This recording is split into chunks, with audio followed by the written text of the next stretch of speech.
He only wanted to fix her motorbike. But what single dad Ethan Miller didn't know was that the woman standing in the rain wasn't just lost. She was a billionaire, running from a life of power, privilege, and loneliness.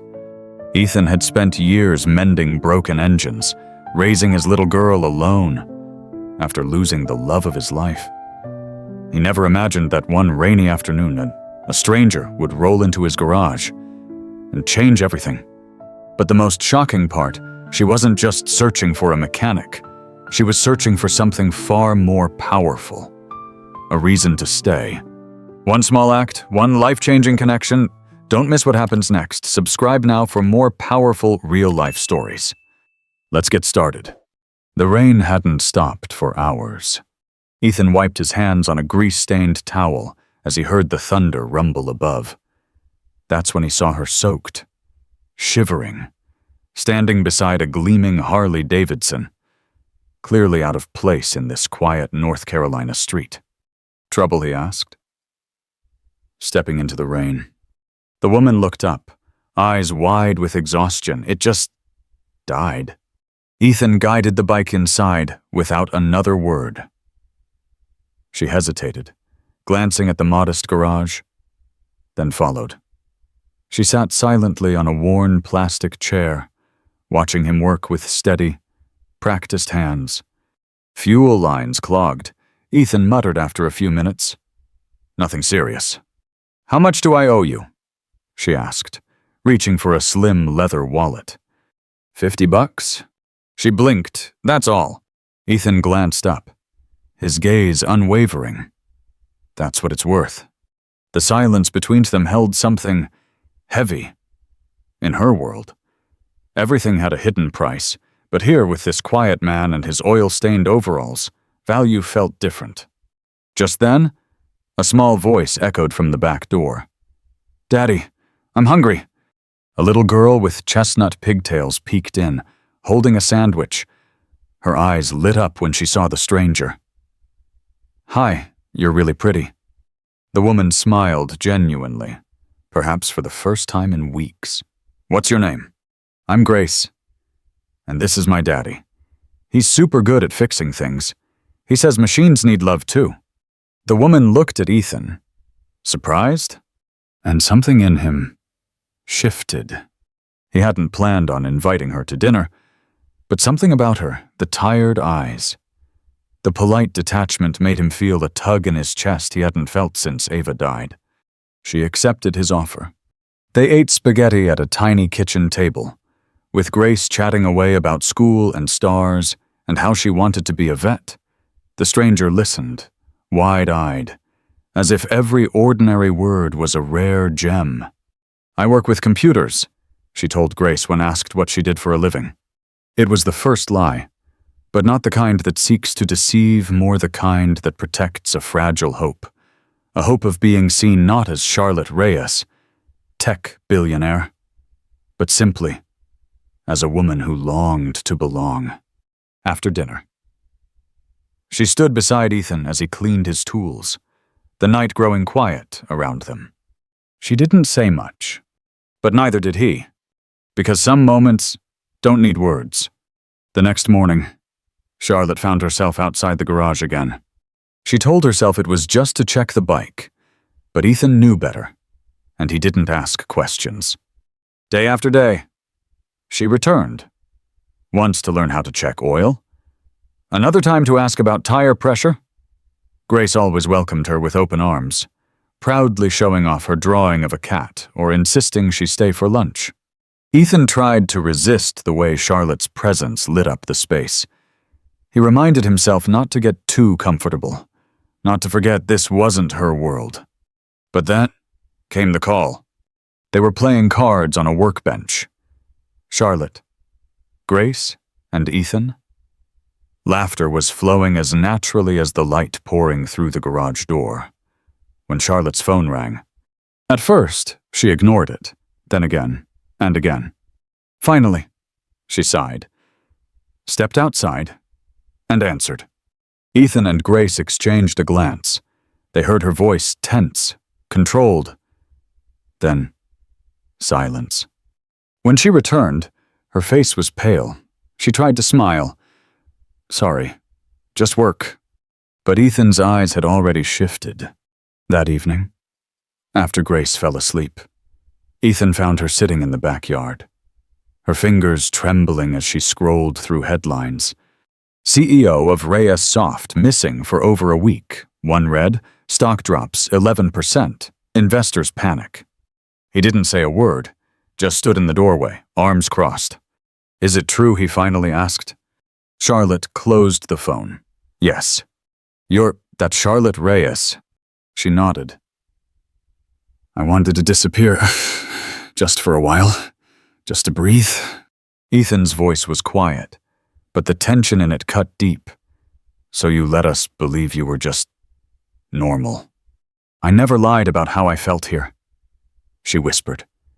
"With you, with Grace, I was the most myself I've ever been." Ethan stepped back, shaking his head. "You had a choice. You could have told me." "And risk losing this?" she replied, her voice cracking. "You would have looked at me like everyone else does." His silence was answer enough. Inside, Grace stirred, sensing something broken between them. Charlotte turned to leave. "I'll go in the morning," she said. "You deserve honesty, and I never expected this to hurt so much." That night, Ethan lay awake listening to the rain, and Charlotte sat in her motel room, staring at the ceiling. Neither of them knew that in just a few days, a phone call from a stranger would shatter every wall they had built and remind them both that love doesn't vanish just because it's complicated. 3 days passed. The garage was quieter than usual. Ethan moved with the same steady rhythm wiping tools, checking spark plugs, but the air felt heavier. Grace had asked twice where Charlotte went. Each time, Ethan mumbled something about traveling for work. He didn't lie, but he didn't tell the truth either. Then the phone rang. An unfamiliar voice spoke on the other end. "Maria, the coffee shop owner next door?" "Ethan, I found this number in Charlotte's tip envelope. I hope you don't mind. I wouldn't call if it wasn't urgent." His heart froze. "What happened?" "It's Grace. She was riding her bike, and there was an accident." The next hours blurred. Hospital lights, the sterile scent of antiseptic, a doctor explaining head trauma, possible surgery, insurance complications. Ethan sat beside his daughter's bed, clutching her tiny hand, praying without words. And then Charlotte walked in.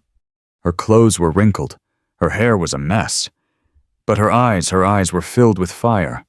"I came as soon as I heard," she whispered. Ethan didn't speak. "I've already spoken to the hospital," she continued. "The best neurology team is flying in. I've covered everything." He looked up, eyes red. "Why?" Charlotte knelt beside him. "Because I love her." She paused. "And I love you." For the first time, Ethan didn't see a CEO or a runaway billionaire.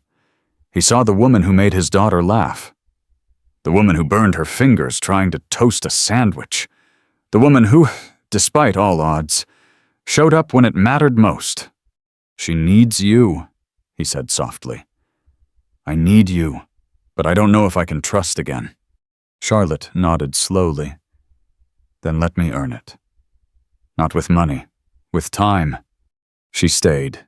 3 days. No designer suits, no private jets, just vending machine snacks, hospital blankets, and whispered bedtime stories beside Grace's bed.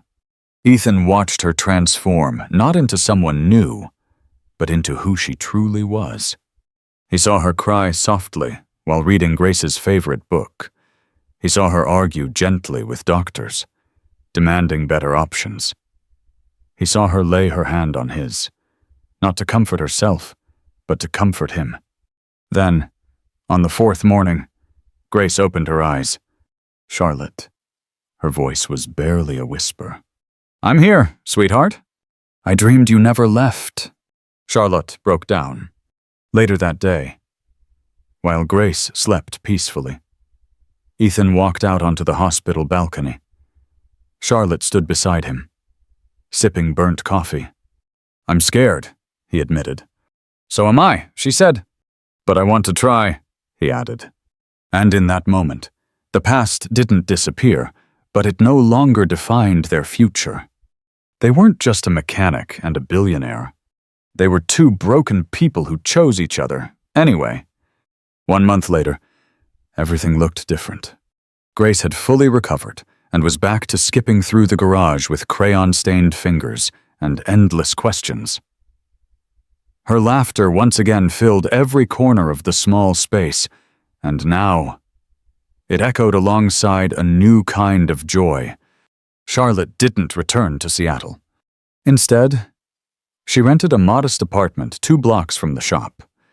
Mornings began with school drop-offs, afternoons were spent handing Ethan tools, and evenings unfolded with homemade dinners in a cluttered backyard under the stars.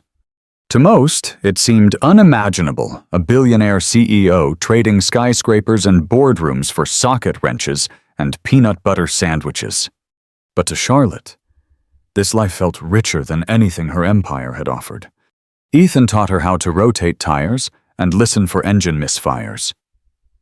In return, she taught Grace how to make pancakes shaped like animals and how to speak a few words in Spanish. "Did you know Charlotte fixed Mrs. Duncan's old Buick all by herself?" Grace told Maria proudly one day. Even Daddy was impressed. Ethan just smiled. Watching Charlotte attempt to remove grease from her elbows, her hair was tied up in a messy knot, face slightly smudged with oil. But her eyes sparkled like someone who had finally come home. One evening, as they watched Grace chase fireflies barefoot on the grass, Charlotte turned to Ethan. "I don't miss it," she said quietly. Ethan raised an eyebrow. "Miss what?" "The meetings, the deadlines, the people who only smiled when the numbers looked good." He didn't respond right away. Then he asked, "What happens to Rhea Soft?" "I promoted my COO to CEO. She said, 'I'm still a board advisor, but I don't run it anymore.'" Ethan blinked, just like that. Charlotte nodded. "Because I finally understood what I want to run this life. This family." Grace bounded over, breathless and glowing. "Daddy Charlotte, I saw a fairy." Ethan scooped her up. Or maybe it was just magic. As they all laughed, a gentle silence followed. "Ethan," Charlotte hesitated, "I don't want to be just the guest in your life. I want to stay. I want to be a real part of this family." Ethan stared into her eyes. "Are you sure?" he asked. "This life isn't glamorous." Charlotte reached out, took his calloused, grease-marked hand, and smiled. "That's exactly why I love it." The stars above shimmered, as if blessing the quiet promise unfolding below. In a world obsessed with power and perfection, Charlotte Reyes had found peace in a garage, with a man who taught her that love doesn't arrive with fanfare. It arrives quietly, patiently, and stays. Days turned into weeks, and weeks into a new rhythm. Charlotte was no longer just a visitor in Ethan's life. She had become part of its heartbeat. She woke early to pack Grace's lunch. She helped organize tools in the garage, even labeling drawers. Sometimes she still fumbled with the names of parts, calling a socket wrench a thingy. But Ethan never corrected her with judgment, just a quiet smile. Every afternoon, Grace ran into Charlotte's arms like she belonged there. And she did. One Saturday, as they were changing the oil in an old pickup, Maria stopped by with coffee. "Never thought I'd see the day Charlotte Reyes could quote engine specs," she teased. Charlotte grinned. "Never thought I'd enjoy getting my nails dirty." Ethan looked over and said softly, "She's learning fast." Later that evening, Grace asked the question that had been lingering in everyone's hearts. "Daddy, do you love Charlotte?" Ethan paused, glancing at the little girl who had been his whole world, and then at the woman who had slowly, steadily made his world bigger. "I do," he said, kneeling down. "But what matters more is how you feel." Grace smiled. wide and certain. "Mommy told me in my dreams it's okay. She said Charlotte helps take care of you. So now I don't have to worry." Tears welled in Ethan's eyes, and he pulled his daughter close. That night, in the backyard, Charlotte leaned into Ethan's shoulder. "I still wake up thinking I'm supposed to be somewhere else," she whispered. Then I hear Grace's laughter, and I know I'm home. Ethan kissed her forehead. "You're not just in our home. Charlotte, you are our home." There was no proposal, no diamond ring, just an unspoken promise between two people who had rebuilt each other from the inside out. One Sunday morning, while flipping pancakes, Charlotte laughed at herself for burning the first batch. "You'd think a woman who led $1 billion company could cook breakfast," she joked. Ethan chuckled. "You've led us into something far more complicated than business, family." She nodded, and I wouldn't trade it for anything. At the garage, customers began recognizing Charlotte not as a celebrity or tech mogul, but as the woman who knew their kids' names, who remembered who needed extra time to pay, who offered coffee while they waited. Charlotte Reyes had found her greatest success not in algorithms or IPOs, but in bedtime stories, in Grace's doodles taped to the fridge, in the way Ethan looked at her without fear. She hadn't just grown, she had come alive. And in doing so, she'd helped a single dad and a little girl believe again in family, in love, and in the quiet magic of second chances. 6 months later, the garage looked a little different. Strands of string lights wrapped around the beams. Wildflowers from the local meadow lined the walls in mason jars. The old workbench had been cleaned, cleared, and turned into a makeshift altar. Charlotte stood at the back, wearing a simple white dress, no designer label, no stylists, just a ribbon in her hair, and grease still under one fingernail from helping Ethan fix a vintage motorcycle the day before. Ethan waited near the front, wearing his only dress shirt and his usual calm smile. Grace, wearing a crown of daisies, skipped down the aisle carrying a small bouquet. This wasn't a grand wedding. There were no photographers, no headlines, just Maria, a few regular customers, and neighbors who had become family. And yet, it was perfect. Charlotte's voice trembled as she read her vows. "I once believed I had to conquer the world to matter, but standing here, beside you and Grace, I've learned that real worth isn't measured in power or wealth, but in how deeply you choose to love." Ethan took her hand, his voice steady but thick with emotion. "I lost love once and thought I'd never feel it again. Then you walked in, with broken shoes and a stubborn smile, and gave me my life back." Grace clapped with glee when they kissed, shouting, "Finally." Laughter rippled through the small crowd. Even Buddy, the neighborhood dog, barked in approval. The celebration wasn't lavish, but every hug, every laugh, every shared memory felt richer than any luxury event Charlotte had ever attended. Later that night, the three of them sat under the stars. Charlotte leaned her head on Ethan's shoulder. Grace curled up between them, fast asleep. Her little bicycle leaned against the garage wall, beside Ethan's pickup and Charlotte's now perfectly running Harley. 3 wheels, 3 lives, 1 family, Charlotte whispered. "Do you think Ava would have approved?" Ethan looked at her, eyes soft. "I think she sent you to us." Silence fell, peaceful and complete. And as the wind rustled the leaves, Charlotte closed her eyes and smiled. She had once been called a visionary, a disruptor, a force in tech. But none of those titles compared to the one she now treasured most. "Mom?" No longer running, no longer pretending, just living with open arms and a heart finally at rest. In the end, she didn't need the world to know her name. She only needed 2 people to know her heart. Love doesn't always enter with fireworks. Sometimes it walks in quietly, drenched from the rain, asking for help and stays, because someone finally sees us. Not for our titles, but for our truth. The real value of life isn't in what we accumulate, but in the courage to open our hearts again, especially when it's scary. Because it's in those raw, ordinary moments, scrambled breakfasts, school pickups, greasy tools where extraordinary love is born. Have you ever found love in the most unexpected place if this story touched your heart? Don't forget to subscribe for more real stories that remind us what truly matters.